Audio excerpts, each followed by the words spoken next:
Confederação Nacional dos Servidores Públicos, mais uma vez, tenho o prazer, tenho a alegria de receber a nossa amiga Valneide Romano, que é presidente da Pampesp.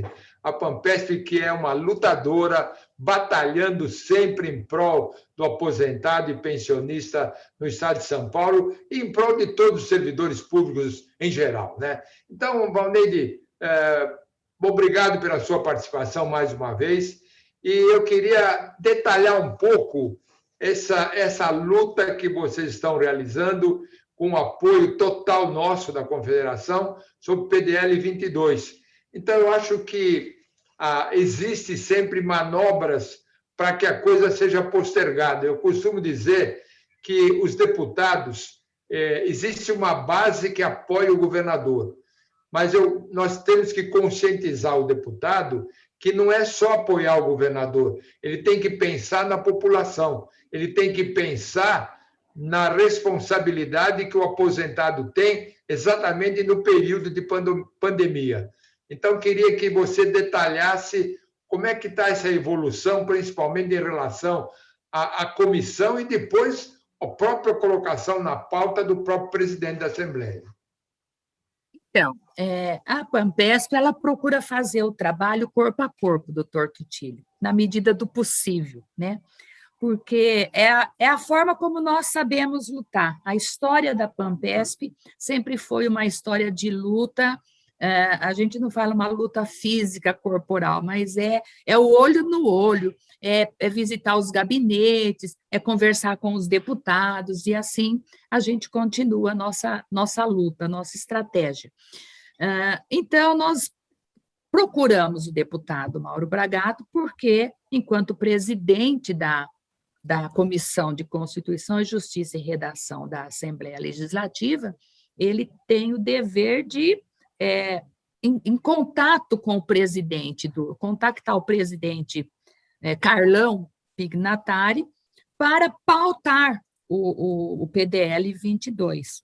E aí, então, nosso trabalho agora está sendo nas regiões onde moram os deputados, onde estão suas famílias, no sentido de conscientizá-lo, de cobrar dele, conscientizar a pessoa de que o deputado está ali porque nós o elegemos, nós o colocamos, e que o seu dever é representar o povo, lutar para atender às reivindicações do povo.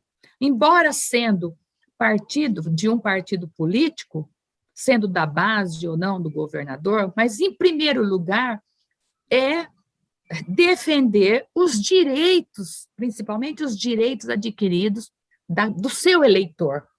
Então, esse é um dever cívico e é um dever de responsabilidade, porque eles não são profissionais, eles estão ali representando o povo. A função do deputado é essa. Então, ele tem que acatar a vontade do povo, aquilo que é de benefício para o seu eleitor. Então, o nosso trabalho é isso, é visitar, através das câmaras municipais, a gente pede para os vereadores mostrarem também o nosso pedido de moção de apoio para os deputados que são da base deles, do mesmo partido deles. E, quando é possível, a gente marca o encontro, mas nenhum deles está recebendo ninguém neste momento, né? Se prevalecem da pandemia, né, do isolamento, então se prevalecem disso para não receber-nos, mas a gente faz o trabalho através de e-mails, através do Instagram, do Twitter, porque todos eles têm as suas redes sociais, né? E participamos também dos tuitaços, aquele trabalho conjunto, onde um grande número de pessoas, num determinado momento, faz a reivindicação, faz a cobrança.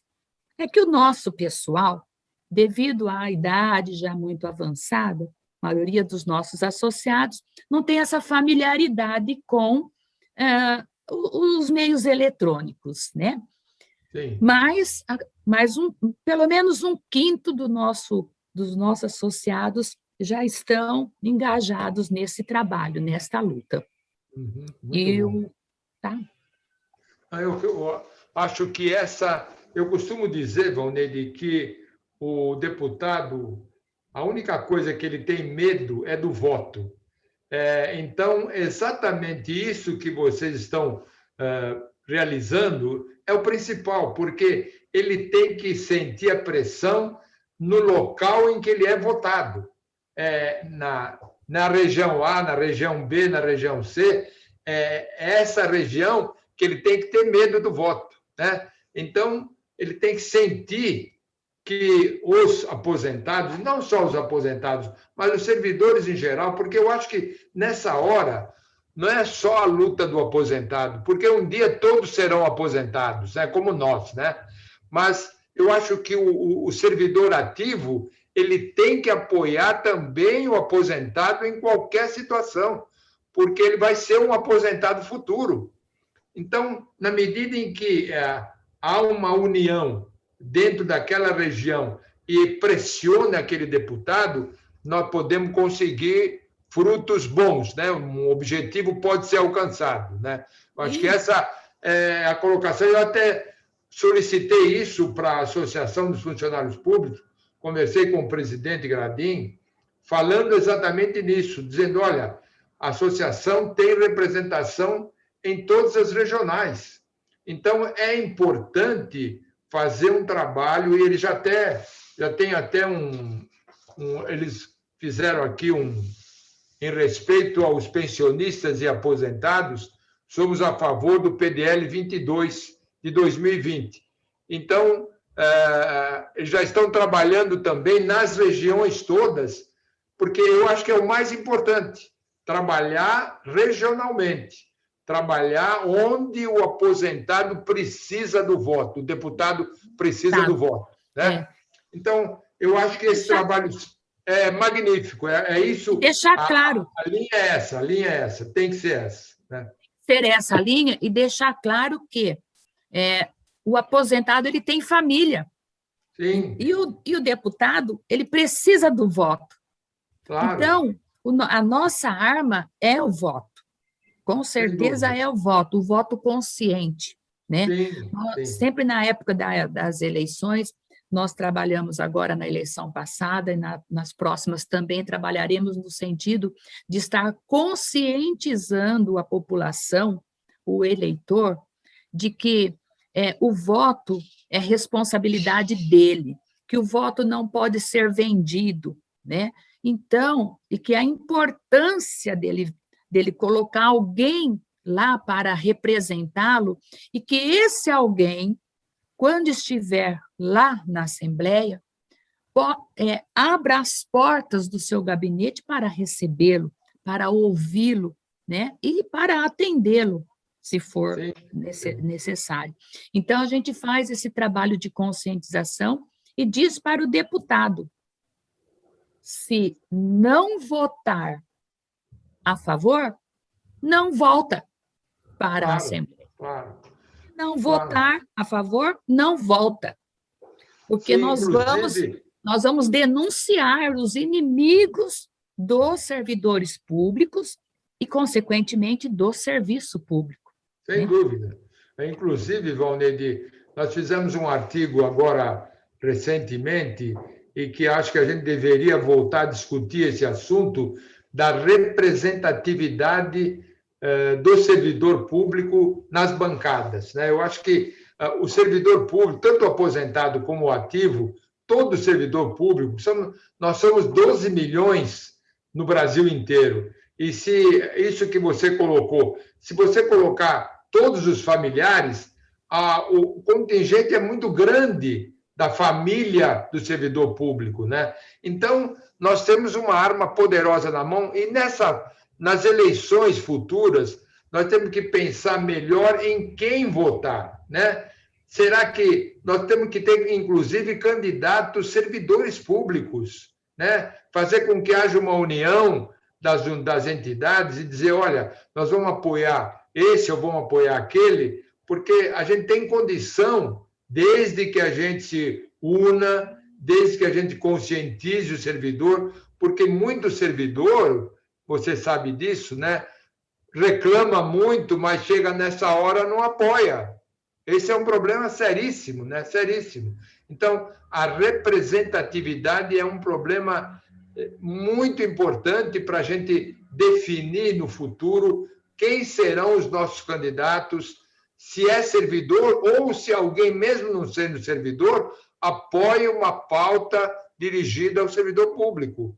Então, é isso que você colocou, para ele ter, na ocasião do seu mandato, buscar essa pauta e ter um apoio do servidor, ao servidor público. Né? Isso eu acho que é fundamental para a gente pensar isso sempre, sempre, sempre. É uma boa ideia mesmo, e eu concordo que a gente deva discutir isso, sim, entre as nossas associações, entre as nossas entidades representativas, e procurar chegar a um consenso, né, doutor Tutílio, escolher uma pessoa que seja, assim, escolhida num consenso grande, né? Está dividindo muito, né, e acaba não conseguindo nada, né? A divisão, o nome já fala, divide. Apoia esse, a entidade B apoia esse, a entidade C apoia esse.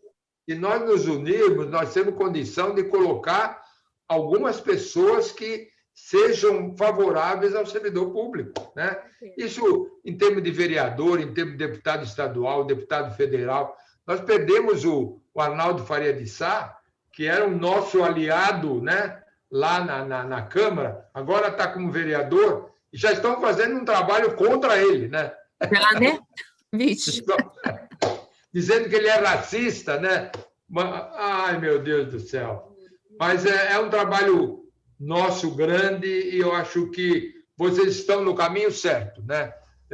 Com essas regionais trabalhando em conjunto e fazendo com que o povo, porque o povo, Valneide, você sabe bem disso, o povo não tem ideia do que seja o trabalho do servidor público. Não tem. Eles utilizam os serviços públicos. Sim. Mas não valorizam, né? Mas não valorizam o agente do serviço público. Não valorizam. Pensam que o servidor público é aquilo que o governador fala, é um preguiçoso, que só dorme no serviço, que chega atrasado. Mas não é isso.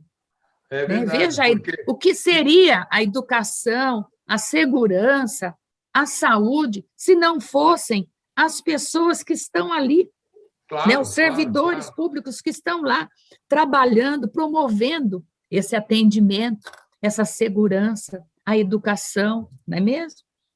Nós queremos melhorar o atendimento ao povo, mas para que isso melhore, o povo tem que entender que o servidor precisa ter um tratamento digno, né? Tratamento digno. Não só de salário, mas de local. De respeito, de valorização. De respeito, de valorização. Principalmente. É só verificar o que aconteceu na pandemia com o trabalho do SUS, o trabalho dos policiais, o trabalho dos enfermeiros, dos médicos, da Anvisa, da Fiocruz, do Butantan, enfim, todos os servidores públicos, né? E agora o povo conseguiu ver essa participação e, na verdade, essa participação é constante. E nós temos que divulgar muito isso, né? Precisa ser divulgada, precisa ser mostrada para o povo. Sem dúvida.